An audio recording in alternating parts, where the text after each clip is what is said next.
Timothy contrató a una maestra viuda y de talla grande para enseñar a sus tres hijos en la frontera de Kansas. Pensó que era una solución temporal.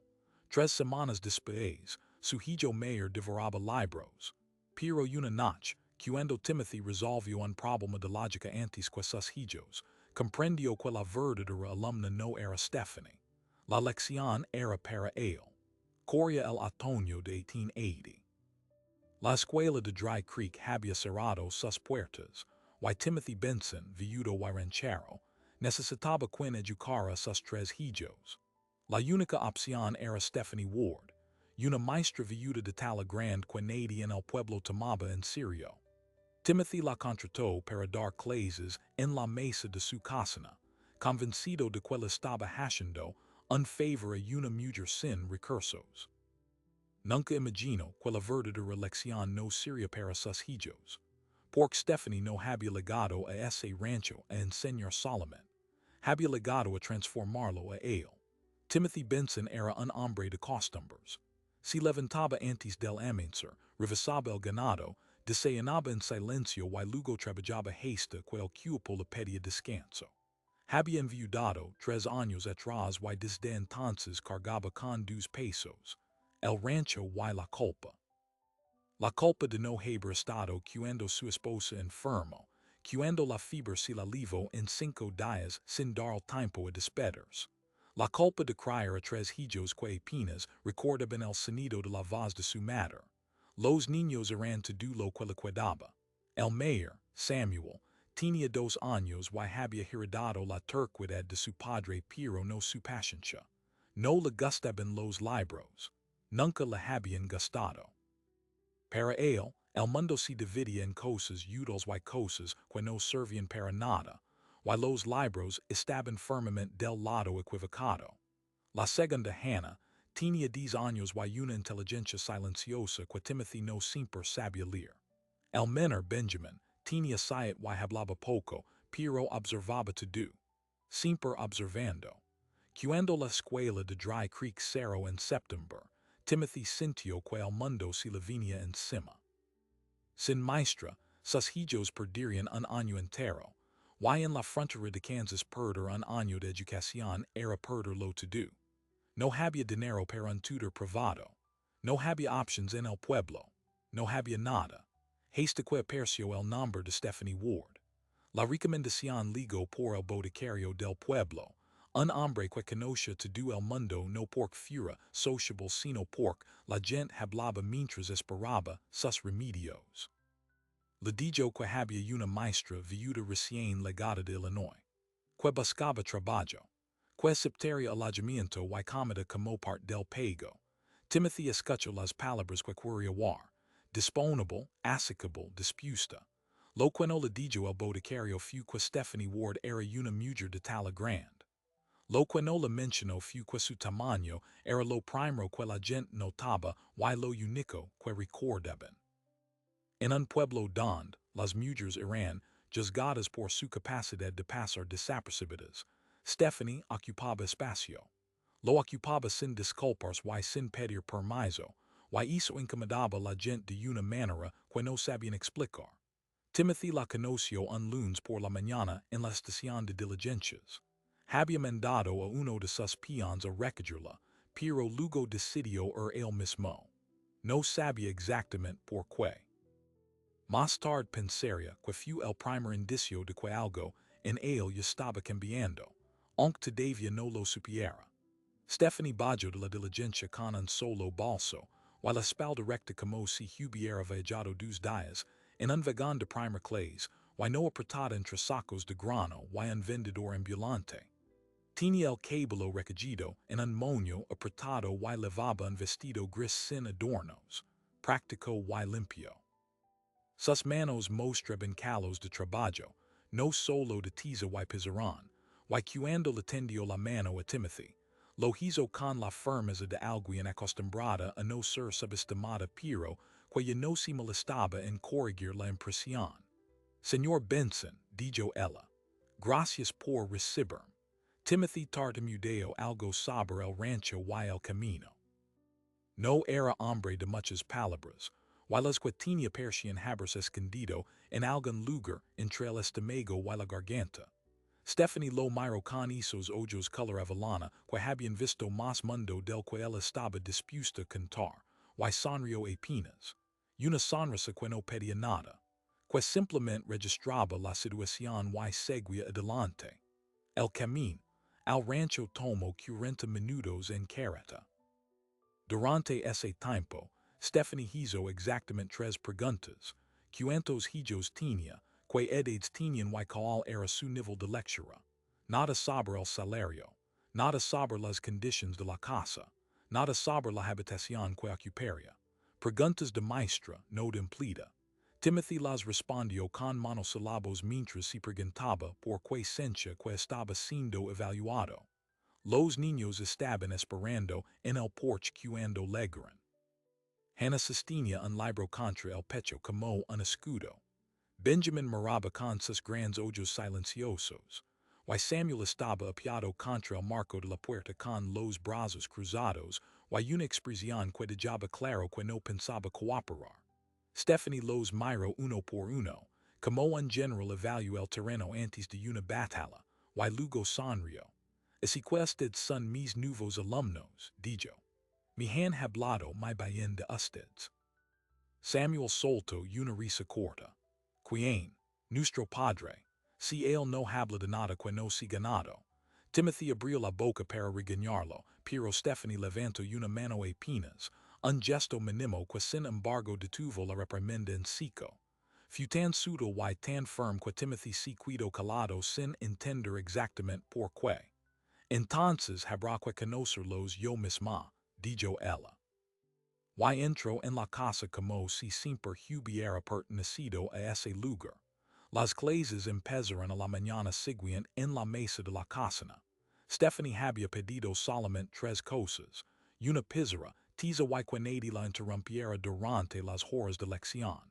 Timothy aceptó sin discutir. Él estaría en el campo de todos modos. No pensaba que hubiera nada que ver. Eran clases escolares. Números, letras, geografía. Cosas que él había aprendido hace 30 años y que apenas recordaba. Cosas de niños. Pero algo empezó a cambiar casi de inmediato. Al tercer día, Samuel ligó a la cena con una pregunta sobre una batalla histórica que Stephanie había mencionado durante la clase. Timothy casi se atraganta con el pan. Su hijo mayor, el mismo que había declarado que los libros solo servían para prender la estufa, quería saber más sobre algo que había leído. O que la habían leído, más bien porque Stephanie contaba las lecciones como si fueran historias, no instrucciones. Pero aquí está lo que Timothy no sabía. Stephanie Ward no era solamente una maestra. Había pasado los últimos 8 años enseñando en escuelas rurales de 3 estados distintos. Había visto niños que aprendían a leer en establos, en sótanos de iglesia, en mesas de cocina exactamente como esa. Conoce la diferencia entre un niño que no podía aprender y un niño que no quería, y sabía que Samuel Benson no era ninguna de las dos cosas. Era un niño que había decidido que aprender era inútil. Y las decisiones se podían cambiar. Lo que Stephanie tampoco le había contado a Timothy era porque había aceptado un trabajo tan por debajo de sus calificaciones. No era solo por necesidad, aunque la necesidad existía. Su esposo había muerto 2 años atrás dejando deudas que ella no había contraído pero que la ley la obligaba a pagar. Había enseñado en conditions miserables por sueldos miserables, y cuando ligó a Dry Creek, estaba cansada, no de enseñar. Estaba cansada de ser invisible, de que su inteligencia fuera lo último que la gente notaba, si es que llegaban a notarla. Timothy Benson no la había mirado como los demás hombres. La había mirado con la misma expresión que usaba para evaluar el ganado, calculando utilidad no belleza. Y eso, por extraño que pareciera, la había gastado más que cualquier cumplido. Porque al menos era honesto. Así que Stephanie ligó a ese rancho con un plan que no le había contado a nadie. No solo enseñar a los niños. Enseñar a toda la familia, incluido el padre que crea que no necesitaba aprender nada nuevo. Y la mesa de la cocina era solamente el campo de batalla donde iba a librarse esa guerra silenciosa. Pero lo que ni Timothy ni Stephanie imaginaban era que el verdadero terremoto estaba a punto de llegar. Por 3 semanas después de empezar las clases, Samuel Benson, el niño que odiaba los libros, pasó una tarde entera leyendo voluntariamente. Sin que nadie se lo pidiera, sin que nadie lo obligara. Leo sentado en el porche mientras el sol bajaba sobre la pradera de Kansas, y cuando Timothy volvió del campo y vaya a su hijo mayor absorto en un libro, algo se rompió dentro de él. Algo que no sabía que estaba roto. Entró en la casa y encontró a Stephanie preparando té en la cocina. Y lo que ella le dijo entonces no fue un saludo. Fue una provocación cuidadosamente calculada, envuelta en la voz más tranquila que Timothy había escuchado jamás. Dije un problema de lógica para los niños, dijo ella. Está sobre la mesa. Quiere intentarlo. Timothy miró el papel sobre la mesa. Era un problema de lógica simple, de esos que obligan a pensar en secuencias y patrones. 3 granjeros, 3 sacos de grano, un río y una barca que solo podía cargar un saco a la vez. Los niños lo habían intentado durante la tarde, pero ninguno lo había resuelto.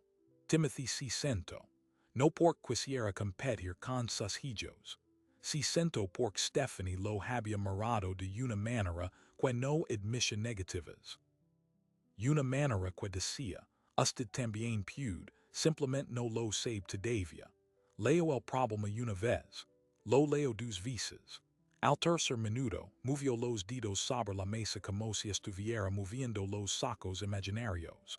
Y entonces, sin aviso, la solución apareció en su mente con la claridad de un relámpago en la pradera. Levantó la vista y vaya que Stephanie lo estaba mirando fijamente. Ya está, dijo él. El granjero cruza con el saco más pequeño primero. Stephanie no sonrió de inmediato. Lo observó como si observa un experimento que acaba de dar resultados positivos. Luego asintió lentamente. Correcto, dijo. En menos tiempo del que les tomó a los niños. Timothy sintió algo que no había sentido en años. No era orgullo exactamente. Era una sensación más extraña y más profunda. La certeza de que su mente todavía podía hacer cosas que él creía olvidadas. Se puso de pie, dejó el papel sobre la mesa y salió al porche sin decir nada más. Esa noche no durmió bien. Daba vueltas en la cama pensando en el problema del río y en por qué había podido resolverlo. No era un hombre de estudios. Había dejado la escuela a los 3 años para trabajar en el campo. Su padre le había dicho que los libros no llenaban el estómago, y él lo había creído sin cuestionarlo. Pero ahora, con 43 años, sentado en la mesa de su cocina, acababa de hacer algo que contradecía todo lo que creía saber sobre sí mismo. A la mañana siguiente, Timothy hizo algo que sorprendió a todos, empezando por él mismo. En lugar de salir al campo apenas terminó el desayuno, se quedó en la cocina. Stephanie estaba preparando la lección del día, acomodando libros y papeles sobre la mesa. Los niños aún no habían llegado. Señora Ward, dijo Timothy, y las palabras le salieron más torpes de lo que había planeado. Podría dejarme ver los libros que yo sé con Samuel. Stephanie levantó la vista sin prisa. No preguntó por qué. No fingió sorpresa. Simplemente tomó un volumen de historia natural y lo deslizó sobre la mesa hacia él. Léalo esta noche, dijo. Si tiene preguntas, mañana las vimos. Timothy tomó el libro como si fuera un objeto extranjero. Era pesado, gastado en las esquinas, con anotaciones en los márgenes que no reconoció como suyas hasta que entendió que Stephanie había sido dueña de ese libro durante años. Lo llevó al campo consigo y lo leyó a escondidas, sentado bajo la sombra de un roble mientras el ganado pastaba en la distancia. Leyó sobre formaciones geológicas, Saber rios subterráneos y capas de sedimento. Cosas que nunca había necesitado saber. Cosas que de repente le parecían indispensables. Esa fue la primera grieta.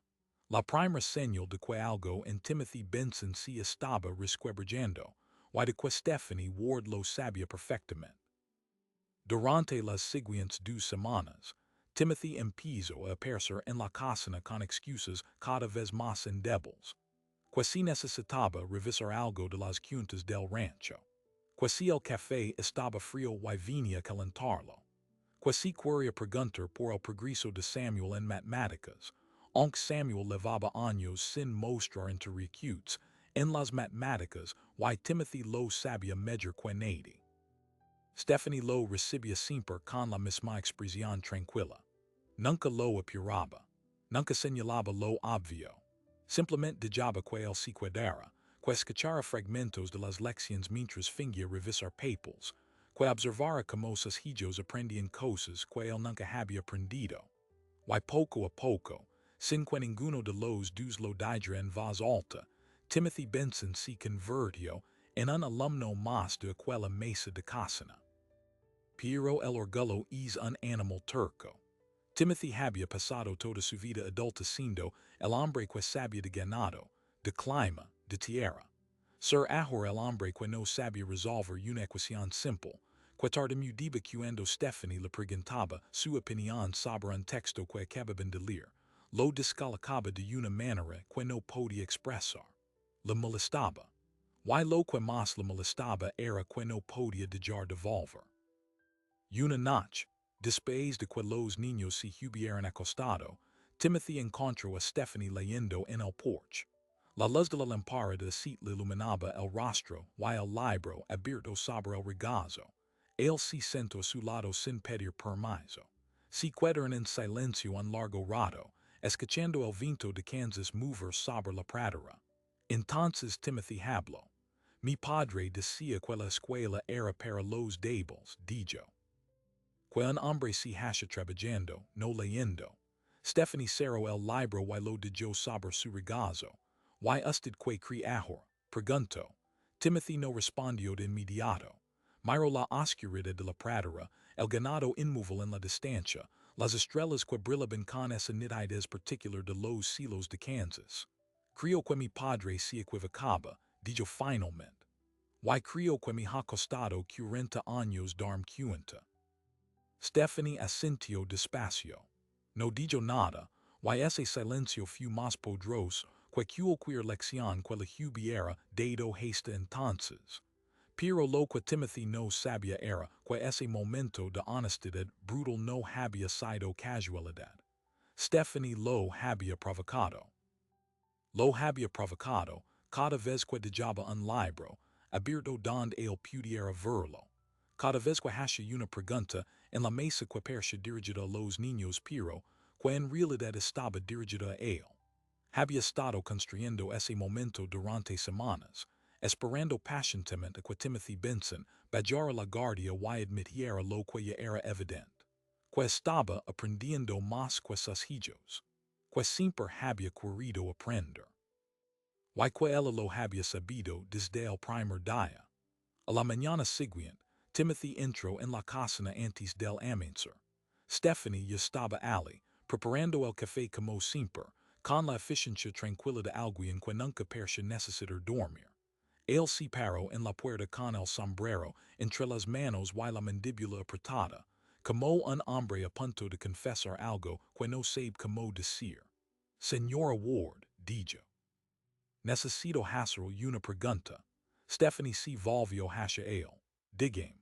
Timothy respiró hondo. El contrato que firmamos cuando usted ligó. Decía que usted enseñaría a mis hijos. Nunca mencionó nada sobre enseñar a un adulto. Hizo una pausa. Que tendría que hacer para cambiar eso. Stephanie dejó la taza de café sobre la mesa y lo miró con una expresión que Timothy no supo descifrar. No era triunfo. No era sorpresa. Era la cama de quien ha esperado mucho tiempo para escuchar exactamente esas palabras. Señor Benson, dijo ella, cuando acepté este trabajo no lo hice solamente por sus hijos. Timothy frunció el ceño. No entendía. El boticario de Dry Creek mi canto saber usted antes de que yo legara, continuó Stephanie. Mi dijo que era un buen hombre, trabajador, honesto. Pero también me dijo que desde que murió su esposa, usted había dejado de leer. Había dejado de hacer preguntas. Había dejado de pensar en el futuro más allá de la próxima cosecha. Hizo una pausa. El contrató nunca fue solo para los niños, Timothy. Desde el primer día mi alumno principal fue usted. La mandíbula de Timothy se tensó. Sintió una olada de rabia subir por el pecho. No rabia de violencia, sino de vergüenza. La vergüenza de haber sido manchado, de haber sido visto como un problema que necesitaba arreglo. Dio media vuelta, salió de la cocina y cruzó el patio con pasos largos y pesados. Hasta que la casa quedó atrás y la pradera se abrió frente a él. Esa mañana no fue al campo. Camino durante horas por los límites de su propiedad, repasando cada conversación, cada libro dejado estratégicamente, cada pregunta que Stephanie había hecho en la mesa. Y la rabia fue cediendo paso a otra cosa, a la certeza incómoda de que Stephanie tenía razón. No era un hombre al que hubieran engañado. Era un hombre al que habían rescatado sin que él lo supiera. Cuando volvió al rancho, el sol ya estaba alto y los niños almorzaban en la cocina. Stephanie estaba sirviendo estofado con la misma tranquilidad de siempre. Timothy entró, se sentó a la mesa, y antes de que nadie pudiera decir nada habló, excepto dijo. Los niños levantaron la vista confundidos. Samuel miró a su padre, luego a Stephanie, luego otra vez a su padre. Excepto que, preguntó. Timothy no apartó los ojos de la maestra. Acepto ser su alumno, dijo, oficialmente. Si usted todavía está dispuesta. Stephanie dejó el cucharón sobre la mesa. Por primera vez en todas las semanas que llevaba en el rancho, su expresión de calma perfecta se resquebrajó apenas. Apareció algo parecido a la emoción, aunque Timothy no supo si era orgullo, alivio o una mezcla de ambas cosas. Lo estoy, dijo ella. Pero le advirto algo, señor Benson. Yo no enseño a medias. Si empieza conmigo, termina conmigo. Y va a ser más difícil de lo que imagina. Timothy asintió. No esperaba menos. Esa tarde, por primera vez en la historia del rancho Benson, un padre y sus tres hijos se sentaron juntos a estudiar en la misma mesa. Stephanie dividió la lección en dos niveles. Uno para los niños y otro, más avanzado, para Timothy. Mientras Hannah practicaba caligrafía y Benjamin dibujaba mapas, Timothy leía textos de historia natural y aprendía a hacer anotaciones, al margen como había visto hacer a Stephanie. Samuel, el mayor, iba y venía entre los dos grupos, ayudando a su padre con palabras difíciles y sintiendo por primera vez que era el experto en algo. Fue el inicio de una transformación que nadie en Dry Creek había anticipado. Ni siquiera Stephanie, que lo había planeado todo, esperaba que ocurriera tan rápido. En un mes, Timothy Benson pasó de ser un ranchero que apenas leía los recibos del ganado a un hombre que devoraba libros por la noche, que hacía preguntas en la cena y que discutía con su hijo mayor sobre estrategias de rotación de cultivos que había aprendido en un tratado de agricultura. Pero la noticia corrió más rápido que el aprendizaje. En un pueblo como Dry Creek, donde la vida de cada vecino era asunto de todos, la imagen de un hombre adulto sentado a la mesa con sus hijos y una maestra de talla grande no pasó desapercibida. Los comentarios empezaron en la tienda de Rafferty, el mismo lugar donde Stephanie compraba la harina y la sal. Eran comentarios bajos, dichos a medias, del tipo que no deja pruebas pero sí cicatrices. Dicen que la viuda le está enseñando a leer al ranchero, comentó una mujer una tarde mientras pagaba sus provisions. Como si fuera un niño de 7 años. Rafferty intentó mediar. Dicen también que ha mejorado el rancho, dijo. Que el ganado está más gordo desde que el aligo. Pero la mujer ya se había ido. dejando el comentario flotando en el air como una mancha de aceite en el agua. El golpe más duro ligo un domingo después del servicio religioso. La congregación de Dry Creek se reunía en una pequeña capilla de madera redonda. El reverendo Matthews predicaba sobre la humildad y el lugar de cada uno en el orden divino. Timothy asistía rara vez desde la muerte de su esposa, pero Stephanie había insistido en levar a los niños, y él no quiso quedarse atrás. Al salir Amos Gardner, un ranchero vecino que siempre había morado las tierras de Timothy con codicia, se acercó con una sonrisa falsa y la voz lo bastante alta para que todos oyeran. Así que ahora tienes una maestra particular, Benson, dijo Gardner. Que sigue, vas a Pedro que te enseña bailar también. Las risas estelaron a su alrededor. Samuel, que estaba a 2 pasos de distancia, se puso rojo. Hannah bajó la morada. Benjamin se aferró a la falda de Stephanie. Timothy sintió la rabia subir de nuevo, la misma rabia que había sentido cuando Stephanie le confesó su plan. Pero esta vez no huyó. Miró a Gardner directamente, con la misma mirada firme que usaba para enfrentar a los coyotes que amenazaban su ganado. Eso mismo le pidió Gardner, dijo Timothy con una calma que sorprendió incluso a él mismo. Y también literatura, matemáticas y historia natural. Si quieres ver mis apuntes, estás invitado a la mesa de mi casa en cualquier tarde. Gardner parpadeó. No esperaba esa respuesta. Nadie la esperaba. Stephanie, a un lado, apretó los labios para ocultar una sonrisa pequeña y profunda.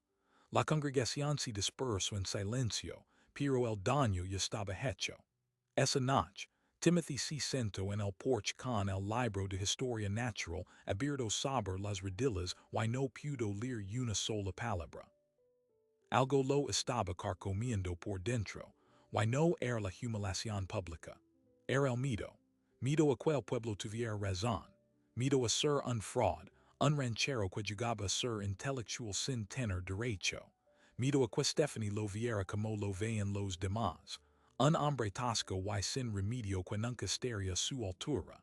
Stephanie apareció en la puerta y se sentó a su lado, igual que tantas otras noches. No dijo nada durante un largo rato. Timmy, dijo finalmente, y era la primera vez que usaba ese nombre en lugar de señor Benson. Él levantó la vista. Usted le pidió a un ranchero argante que se sentara en su mesa, continuó ella. Y sabe que pasó. Él negó con la cabeza. Que el ranchero argante se convirtió en el mejor alumno que he tenido en 20 años. Timothy sintió que la presión en el pecho se afligaba apenas. Stephanie no apartó los ojos de los suyos. No fue casualidad, dijo. Yo elegí esta tierra, esta casa y esta familia. Y no pienso pero necesito que usted decida algo, Timothy. Le importa más lo que diga el pueblo o lo que está construyendo aquí. Él la miró en silencio durante un momento que se estiró como la luz del atardecer sobre la pradera. Luego, lentamente, tomó la mano de Stephanie entre las suyas. No me importa lo que digan, dijo. Me importa lo que usted piensa. Y lo que mis hijos ven. Apretó su mano con suavidad. Quaidis, Stephanie.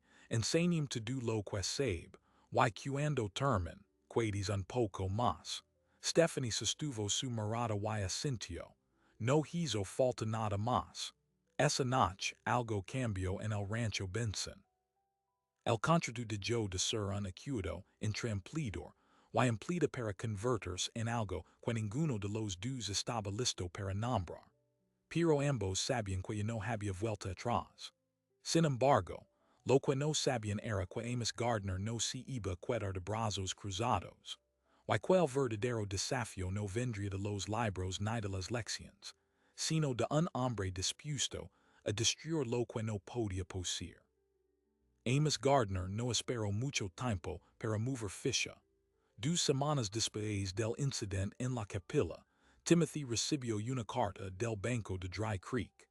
Era un aviso de revisión de su línea de crédito.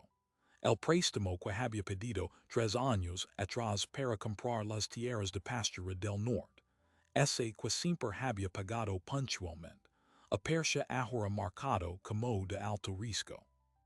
El director del banco, un hombre llamado Hollis que jugaba al póker con Gardner todos los viernes, le informaba que el plazo de pago se reduce la mitad y que necesitaba un aval adicional antes de fin de mes. Timothy leyó la carta en la cocina, con Stephanie a su lado. Ella la tomó, la leyó dos veces y la dejó sobre la mesa con una cama que ella conoce bien. Esto no es una casualidad, dijo ella. Gardner quiere forzarlo a vender. Sabe que si usted no puede pagar, el banco ejecutará la hipoteca. Timothy apretó los puños. Era el mismo patrón que había visto arruinar a otros rancheros en el condado. Un rumor aquí, una presión a la, y de repente un hombre perdía todo lo que había construido. La diferencia era que esta vez él no estaba solo, y esta vez no iba a quedarse de brazos cruzados. Esa misma tarde, Timothy y Stephanie se sentaron en la mesa de la cocina con papel, tinta y todos los libros de cuentas del rancho. Los niños estaban en la escuela improvisada del porche, repasando lecciones en voz alta mientras los adultos trabajaban en lo que Stephanie llamó la lección más importante, cómo defender lo que es tuyo. Ella comenzó a hacer preguntas que Timothy nunca se había planteado. Cuánto valía realmente su ganado si lo vendía directamente a los compradores del este, sin intermediarios. ¿Qué derechos de agua tenía sobre el arroyo que cruzaba su propiedad? ¿Y qué decían los registros del condado al respecto? ¿Había presentado alguna vez una reclamación formal de medidas sobre las tierras de pastura del norte? Timothy no tenía respuestas. Pero Stephanie sí sabía dónde encontrarlas. Pasaron 3 días enteros revisando documentos antiguos en la oficina de registro del condado, entrevistando a vaqueros jubilados que recordaban los límites originales de la propiedad, y escribiendo cartas a compradores de ganado en Kansas City, que ni siquiera sabían que el rancho Benson existía. Lo que descubrieron cambió todo. Las tierras de pastura del norte, que Timothy había comprado con tanto esfuerzo incluyen, según los registros originales de 1862, una franja adicional de 40 acres que nunca había sido escriturada oficialmente pero que legalmente le pertenecía. Gardner levaba años usando esos acres como propios, diciendo que su ganado pastara allí, convencido de que nadie lo notaría. Y tenía razón. Timothy nunca lo había notado. Hasta ahora.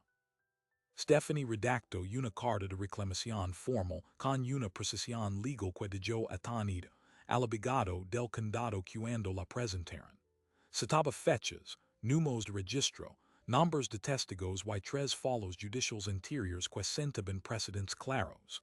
Timothy la miraba escribir y pensaba que aquella mujer no era solo una maestra, era una estratega. El golpe fue devastador.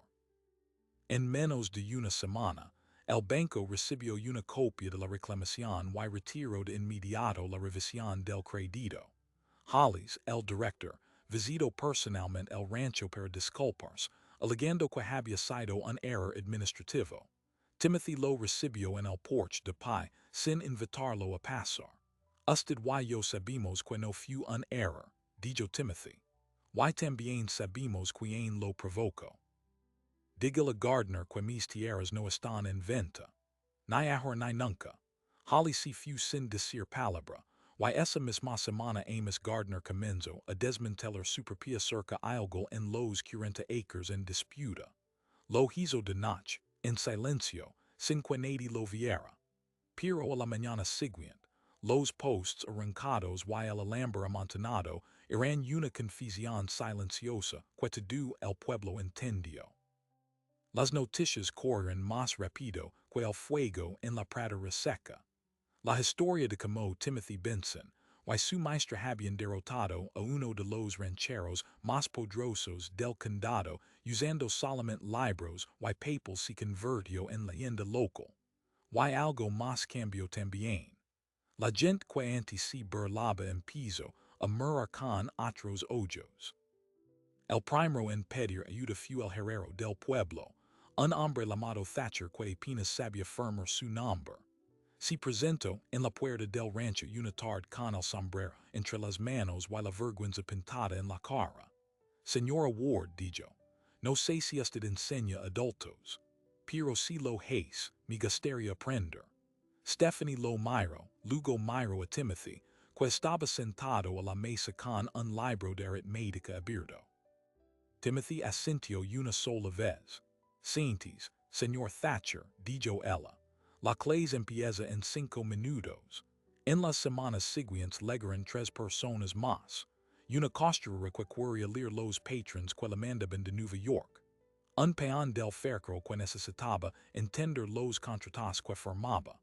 Y un granjero joven que había heredado las tierras de su padre pero no sabía cómo leer las escrituras. La cocina del rancho Benson se volvió un all improvisada para adultos cada tarde, después de que terminaban las lecciones de los niños. Timothy no solo fue el primer alumno, se convirtió en el ayudante de Stephanie, repasando con los nuevos estudiantes las lecciones que él mismo acababa de aprender. Y cada vez que alguien comisa un error o se frustraba, él repetía las mismas palabras que Stephanie le había dicho a él semanas atrás. No es que no puedas, decía. Es que todavía no sabes. Hay una diferencia. Una noche de diciembre, con la primera nevada cubriendo la pradera y el fuego de la chimenea iluminando la sala, Timothy encontró a Stephanie sentada en el mismo porche donde habían compartido tantas conversaciones. Estaba envuelta en una manta de lana, mirando las estrellas con esa expresión tranquila que él había aprendido a interpretar. No era ausencia de emoción, era una emoción tan profunda que no necesitaba mostrarse. Se sentó a su lado y le ofreció una taza de café caliente. Ella la tomó con ambas manos y durante un rato no dijo nada. El contrató que firmamos, dijo Timothy finalmente. Que mencionaba clases para los niños y luego clases para adultos. Nunca especificó una fecha de termino. Stephanie giró la cabeza para mirarlo. No, dijo. No lo hizo. Timothy sostuvo su mirada. La luz de la luna iluminaba el rostro de ella y él pensó, no por primera vez, que aquella mujer había legado a su vida como una tormenta silenciosa y lo había cambiado todo sin que él se diera cuenta hasta que ya era demasiado tarde. Me gustaría enmendarlo, dijo él. El contrato. Me gustaría que incluyera una cláusula nueva. Stephanie arqueó una ceja. Que cláusula? Timothy respiró hondo. Era un hombre que había aprendido a leer a los 40 años y que todavía tartamudeaba cuando hablaba en voz alta sobre sus sentimientos. Pero no iba a dejar que el miedo le ganara esta vez. Que la maestra se queda, dijo. No como implida. Como dueña de esta casa, de estas tierras y de todo lo que hay en ellas. Inclinándome a mí. El silencio que siguió fue tan profundo que Timothy pudo oír el latido de su propio corazón. Luego, muy despacio, Stephanie dejó la taza de café en el banco y tomó la mano de él entre las suyas. Timothy Benson, dijo, usted es el hombre más terco, más cabzodo y más valiente que he conocido. Y sí, me cuido. Se casaron una mañana de primavera, con la pradera reverdeciendo y los 3 niños como testigos. El reverendo Matthews ofició la ceremonia en el mismo porche donde todo había comenzado, y cuando terminó, Samuel se acercó a su padre con un libro en la mano. Esto significa que ahora pudo llamar la mamá, preguntó. Stephanie se ardilló frente a él y le puso las manos sobre los hombros. Pudes llamarme como quieras, dijo. Pero sepas que lo eres. Que todos ustedes lo son. Ese verano, el rancho Benson produjo la mejor cosecha en 10 años. No por casualidad. Timothy había aplicado las técnicas de rotación que aprendió en los libros de agricultura, y Stephanie había diseñado un sistema de irrigación rudimentario basado en los principios de hidrología que había enseñado en sus clases. Los vecinos que antes se burlaban ahora pedían consejo. Y la pequeña escuela de la cocina se convirtió, oficialmente, en la primera escuela rural para adultos del condado de Dry Creek, con lista de espera y to-do. Pero la mayor lección no estaba en los libros ni en las cosechas. Estaba en la transformación de un hombre que había pasado 40 años creyendo que aprender era para los débiles y había descubierto, gracias a una mujer que nunca dejó de ver lo que él podía llegar a ser, que nunca era tarde para empezar, y que la verdadera enseñanza no consiste en llenar cabezas con datos, sino en encender fuegos que nadie puede apagar. La historia de Timothy y Stephanie no es solo una historia de amor. Es la prueba de que el aprendizaje no tiene edad, que las etiquetas que otros nos ponen no definen lo que podemos llegar a ser, y que a veces la persona que entra en tu vida para cambiarla te llega en el momento en que menos la esperas y con la apariencia que menos imaginas. Stephanie Ward no era solo una maestra, era un espejo. Un espejo en el que Timothy Benson se vaya obligado a mirarse y descubrió a un hombre que siempre había estado allí, escondido bajo capas de orgullo y miedo.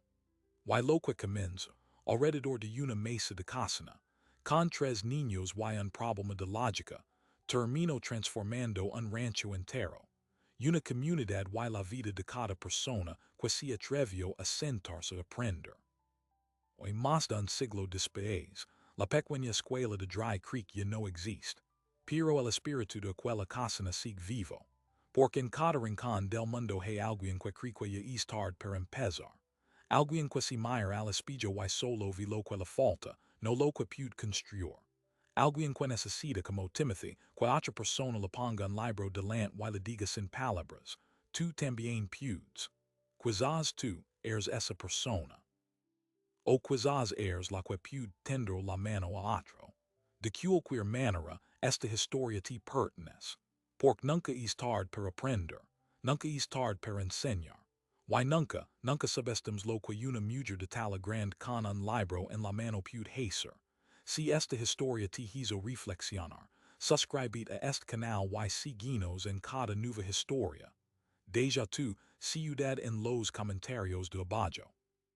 Quiero ver desde donde nos escuchas y hasta donde ligan estas lecciones que la vida nos regala.